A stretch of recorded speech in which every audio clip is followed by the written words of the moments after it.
Welcome to the world of sci-fi stories, and don't forget to like, subscribe, and share the channel. Enjoy the listening. Human fishermen save alien battleship from the abyss. The shocking aftermath. The discovery in the deep, the mariner's hope drifted through the rolling Pacific waves, a solitary vessel on an endless ocean. Captain Elena Ray stood on the bridge, her weathered hands gripping the railing. As she surveyed the horizon with weary eyes, 23 days at sea and their nets remained frustratingly empty. The ship's hold should have been filled with tuna by now, but instead it echoed with emptiness, much like their bank accounts. Fuel's running low, Captain, said Dai Tanaka, the ship's engineer and Elena's oldest friend. His voice carried the weight of their shared concern. At 52, Dai had spent more time on the water than land, his expertise keeping the aging vessel functioning despite years of minimal maintenance. How much longer can we stay out? Elena asked, though she already knew the answer. 3 days, maybe 4, if we ration. Dai, his perpetually oil-stained hands on a rag. After that we'll barely make it back to Port Ela. Nodded, her gaze still fixed on the distant horizon. The mariner's hope had been her father's boat before her, and she had promised herself it wouldn't be lost under her command. But the changing ocean currents, stricter fishing regulations, and ever-increasing competition from corporate trawlers had pushed independent operators like her to the edge of bankruptcy. Captain, you should see this. The voice came through the ship's intercom, belonging to Zhou Chen, their sonner operator and marine biologist. The Lynette exchanged a quick glance with Dai before heading below deck. The monitor room was cramped but efficient, dominated by screens and equipment. Zoe sat hunched over the main display, her fingers dancing across the controls. At 29, she was the youngest senior crew member, having joined them after her research funding was cut. What am I looking at? Elena asked, leaning over Zoe's shoulder. Something big, Zoe replied, adjusting the settings. Too large to be a whale or a submarine. It's sitting at about 2,800 m down. Elena frowned, studying the shape on the screen. A shipwreck, no ordinary ship. Looks like that, Zoe said, pointing to the unusual configuration. And look at these energy readings. Whatever it is, it's generating power. Faint, but definitely. They're Marcus Lewis, the newest crew member, squeezed into the room fresh out of the Navy at 32. He brought valuable technical expertise to their operation. Could be some classified military tech. He suggested governments are always testing weird stuff in deep water. If it's military, it's like nothing I've ever seen, Marcus replied, his eyes narrowing at the display. And I had top-level clearance. Elena considered their options. The rational choice was to report the finding and continue their fishing operation elsewhere, but something about the mysterious object called to her. Perhaps it was desperation, or perhaps intuition, but she felt certain this discovery could change everything. Zoe, keep monitoring those signals. Dai, can we modify the deep-sea camera to reach that depth? Tai scratched his chin thoughtfully. We'd need to reinforce the cable, add more lights. It'll burn fuel we can't spare. And if there's something valuable down there? Elena asked. A moment of silence passed between them, the unspoken understanding that this might be their last chance to save the mariner's hope. I'll need a few hours, Dai finally said. Marcus, I could use your help. While Dai and Mar worked on modifying their equipment, Elena studied the shipping charts for the area. They were in international waters, far from the usual shipping lanes. Whatever lay below them had likely been undisturbed for a very long time. By nightfall, the camera was ready. The 4 of them gathered around the monitor as the device began its long descent into the abyss. Darkness enveloped the camera, broken only by the artificial lights they'd attached. The pressure itself, such depths, was enormous, threatening to crush their equipment at any moment. 2,500 m, Zoe announced, tracking the descent approaching the target. The minute stretched into an hour as the camera continued its journey downward. No one spoke. The only sound, the gentle hum of the ship systems and the distant crash of waves against the hull. There, Marcus pointed at the screen as something reflected their lights. What is that? As the camera descended further, more of the object came into view. It was massive, at least the size of a naval destroyer, but with a design unlike anything they'd ever seen. The hull, if that's what it was, featured smooth flowing lines that seemed to defy conventional naval architecture patterns. Etched into its surface, glowed with a faint pulsing blue light. That's not human technology, Zoe whispered, her scientific skepticism giving way to awe. Elena felt her heartbeat quicken. Move the camera around, let's see more. They maneuvered the camera around the object, revealing more details. Part of the vessel appeared trapped under an underwater landslide, massive rocks and sediment pinning it to the seafloor. Look at the material, Dai, said his engineering mind, analyzing what he saw. No signs of corrosion despite the depth, and what must be tremendous pressure no human-made alloy could withstand that. Are we really saying what I think we're saying? Marcus asked, voicing the thought. They all shared. Dila took a deep breath before stating the obvious. It's not from Earth. The realization hung in the air, momentous and terrifying. They'd expected to find fish, maybe a shipwreck if they were lucky. Instead, they discovered something that would rewrite humanity's understanding of the universe. What do we do now? Zoe asked. Call it in. Before Elena could answer, something changed on the screen. A new light flickered to life on the alien vessel, then another. It wasn't random, it was responding to their presence. I think they know we're here, Marcus said softly. Elena made a decision. Let's try to communicate. Zoe, can you signal with the camera lights? Zoe nodded, taking control of the camera. She flashed the lights in a simple pattern. 3 short bursts repeated for several tense moments. Nothing happened. Then the lights on the alien vessel pulsed in the same pattern. They're responding, Zoe exclaimed. Over the next several hours, they developed a rudimentary communication system using light patterns. It was painfully slow but effective. They learned that the vessel was called the Stellar Voyager, crewed by beings who called themselves the Aryans. Their ship had been damaged in a space battle and had crashed into Earth's ocean centuries ago, becoming trapped when the underwater terrain shifted during a seismic event. Most of the crew had entered a form of stasis to survive, but their power reserves were finally running low. Without help, the Aryans would die within days. They're asking if we can help free them, Zoe translated from the light signals. Elena looked at her crew, seeing the same determination in their eyes that she felt. They were just humble fishermen facing an impossible situation. With nothing but their wits and a struggling fishing vessel, the logical choice would be to contact authorities and let governments handle this discovery. But the Aryans didn't have time for bureaucracy and international squabbles.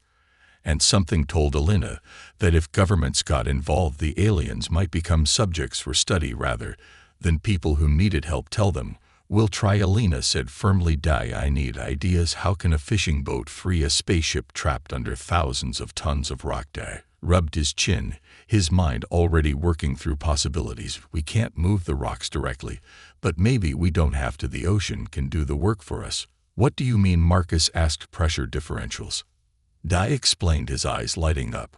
We use our nets and buoys to create controlled current patterns around the ship. With the right configuration, we might be able to shift enough sediment to give them the space they need to use whatever propulsion they have left. It was a desperate plan with a slim chance of success, but it was all they had. Let's do it, Elena decided. Zoe, explain our plan to them. Ask if they can help coordinate from their end. As Zoe communicated with the Araxi, Bina stepped outside onto the deck.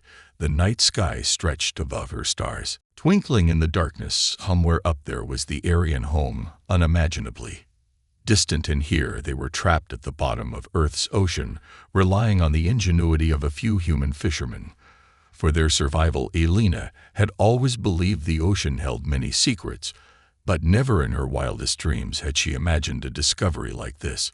They were about to attempt something unprecedented, a rescue operation for beings from another world.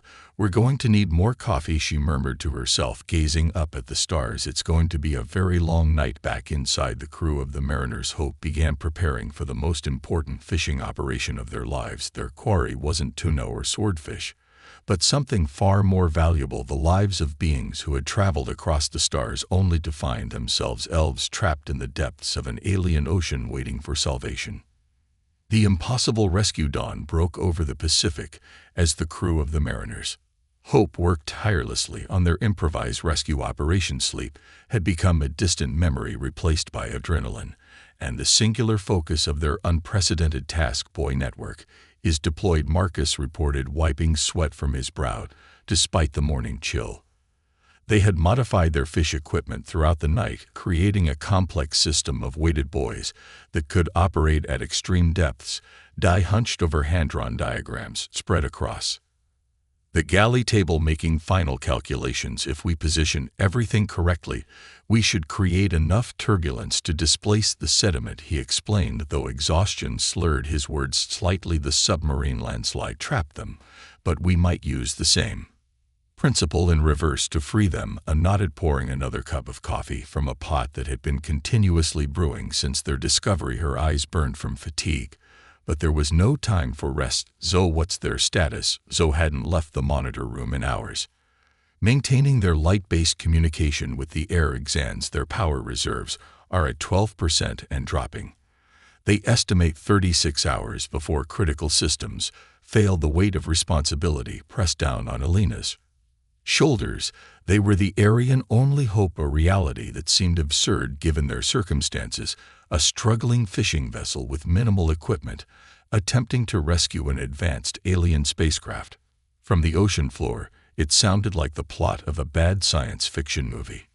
Let's begin, she decided. Marcus deployed the first wave of buoys according to Dai's calculations. For the next several hours, they worked in perfect coordination. Marcus controlled the deployment system they constructed from the ship's crane and winch mechanisms. Daichi monitored the pressure readings from their improvised sensors. Zoe maintained constant communication with the Aryans, relaying crucial data about the shifting conditions around their vessel. By midday, the first signs of progress appeared on their sonar. The sediment is moving, Zoe called out, excitement breaking through her professional demeanor. The Aryans confirmed they're detecting decreased pressure on their starboard side. Bina allowed herself a brief moment of hope. Keep going, we need to create enough space for them to engage their propulsion systems. The work continued into the afternoon, a delicate dance of adjusting buoy positions and monitoring the resulting currents. Their fuel gauge dropped steadily, a constant reminder of their own precarious situation. If this operation failed, they might not have enough fuel to return to port. Then disaster struck. One of the main cables snapped under pressure, sending a critical buoy array tumbling into the abyss. We've lost the northwest quadrant, Marcus reported grimly. The whole pressure differential will collapse without it. Dai slammed his fist against the railing. We don't have replacement cables strong enough for that. Death silence fell over the crew as the implications sank in. They had come so close, only to be forwarded by equipment limitations. Zoe emerged from the monitor room, her expression grim. The Aryans are asking what happened. They detected the change immediately. Elena stared out at the ocean, her mind racing. They needed a solution, something they hadn't considered yet. Then it came to her, a dangerous idea, but perhaps their only option. We have one more cable, she said slowly. Our Tau cable. Dai's eyes widened. Elena, that's our emergency backup. If we lose that, I know, she interrupted, but what choice do we have? The decision made. They quickly repurposed their emergency Tau cable, reinforcing it with every spare length of rope and wire they could find on the vessel. It was a patchwork solution, but it might be enough to restore the pressure differential they needed. As the sun began to set, casting long orange rays across the water, they redeployed the buoy array. This time, everyone held their breath as the system descended into the depths. If this cable failed too, they would have nothing left to try. It's holding, Marcus reported after an agonizing wait, reestablishing the pressure differential. Now through the night and into the second day, they maintained their efforts, making continuous adjustments as the underwater currents shifted. Their own supplies dwindled, fuel, food, fresh water, all sacrificed to maintain their position above the alien vessel. At dawn on the third day, Zoe burst onto the deck. They're moving. The Aryans have engaged emergency thrusters. Everyone rushed to the sonar display. The massive object that had been stationary for so long was indeed rising, slowly but steadily ascending from its ancient prison. They're asking us to move back, Zoe translated frantically. They don't want to damage our vessel when they surface, Elena immediately ordered. The mariners hoped to a safe distance. As they pulled away, she couldn't help but wonder what would happen next. What would these beings look like? Would they be grateful or hostile? How would the world react to irrefutable proof of intelligent extraterrestrial life there? Marcus pointed to a disturbance in the water about half a kilometer away. The ocean began to churn, waves forming in expanding circles from a central point, then with surprising grace for something so massive the stellar Voyager broke the surface. Water cascaded off its hull, revealing a vessel that defied human engineering principles. It was beautiful in an alien way, all flowing lines and seamless surfaces that seemed to absorb and reflect light simultaneously. The blue patterns they had seen in the depths now pulsed more vibrantly in the sunlight. "It's magnificent," so whispered her scientific mind, struggling to comprehend what she was seeing. "Incoming transmission," Marcus called out suddenly. "They're broadcasting on multiple radio frequencies. Put it through," Elena ordered. A voice unlike any they had ever heard filled the bridge, musical and resonant, speaking perfect English, despite a quality that marked it as decidedly non-human. "Crew of the Mariner's Hope, we are forever in your debt. I am Commandant Aurora of the Aryan Stellar Voyager. Thanks to your ingenuity and courage, we live once more." Elena found her voice. "Commander Ilara, this is Captain Alan Rass. We're glad we could help. We would like to meet our saviors face to face, if you are willing," the alien commander continued. "We pose no threat to you or your world." Elena looked at her crew, seeing her own mix of trepidation and excitement reflected in their eyes. After a moment, she responded, "We would be honored, Commander." Within minutes, a smaller craft detached from the stellar Voyager and approached the Mariner's Hope. It hovered above their deck before settling gently onto the surface, its design suggesting it could travel equally well in water, air, or vacuum. A section of its hull reconfigured itself, forming an opening. And then, for the first time in human history, members of another intelligent species stepped onto an Earth vessel. The Aryans stood nearly 7 feet tall, their bodies slender but powerful. Their skin shimmered with an opalescent quality, shifting colors like the inside of a seashell. They had no hair, but intricate patterns adorned their elongated heads. Their eyes were the most striking feature, large with vertical pupils and irises that seemed to contain swirling galaxies. Commander Ilara stepped forward, placing her four-fingered hand over her chest in what appeared to be a gesture of respect. "Captain Rice, words cannot express our gratitude." Before Elena could respond, Marcus's voice cut through the moment. "Captain, we got company on the horizon." Military vessels approached rapidly. American, Chinese, and Russian ships converging on their position. Helicopters appeared in the distance, and the radio crackled with urgent demands for ID identification and explanation. "Your world's authorities have detected our emergence," Commander Ilara noted calmly. This was inevitable. Elena felt a surge of protectiveness. "What will you do?" Ilara turned her galaxy-filled eyes toward the approaching vessels. "We will speak with them, but we will do so with you by our side. You have earned the right to represent your species in this historic moment." As the military ships drew closer, Elena realized their simple fishing expedition had transformed into something that would change human history forever. The Mariner's Hope, a struggling vessel with a crew just trying to make ends meet, had become the site of humanity's first formal contact with extraterrestrial intelligence.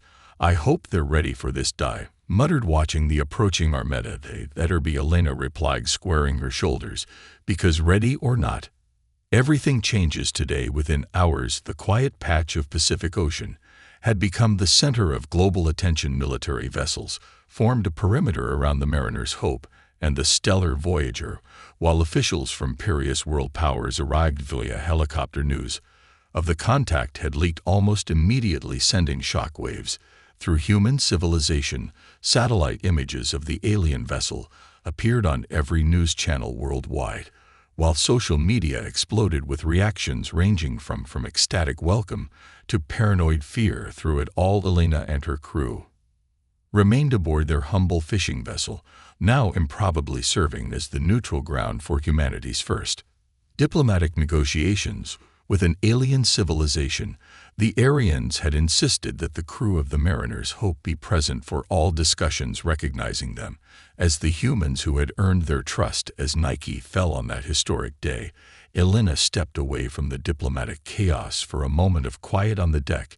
She gazed up at the stars, now knowing with certainty that they weren't alone in the universe. Whatever happened next, there was no going back to the way things were before. "Ready for round 3 tomorrow," Captain Zoe asked, joining her at the railing. Elena nodded, watching the lights of the stellar Voyager reflect on the water surface as ready as anyone can be when they're making history by accident.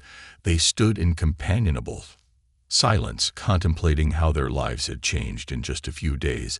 They had set out to catch fish and save their livelihoods. Instead, they had rescued beings from another world and changed the course of human civilization forever. You know, Zoe said thoughtfully, whatever happens with all this, I don't think we need to worry about the Mariners' hope anymore. Elena chuckled. The truth in that statement was undeniable. Their financial troubles seemed trivial now in the shadow of first contact. Their names would be recorded in history books for generations to come. But as Elena watched military personnel scurrying about and government officials speaking in urgent tones into secure phones, she wondered what price that fame might carry. The universe had just become infinitely larger and more complex, and they had pulled humanity into it. Ready or not, humanity stand 3 weeks after the Aryan emergence. The crew of the Mariners' Hope found themselves living in a reality they could never have imagined. Their fishing vessel remained anchored beside the stellar Voyager, now at the center of a massive international security zone established in the Pacific. The United Nations had designated the area as neutral territory for ongoing diplomatic relations with the Aryans.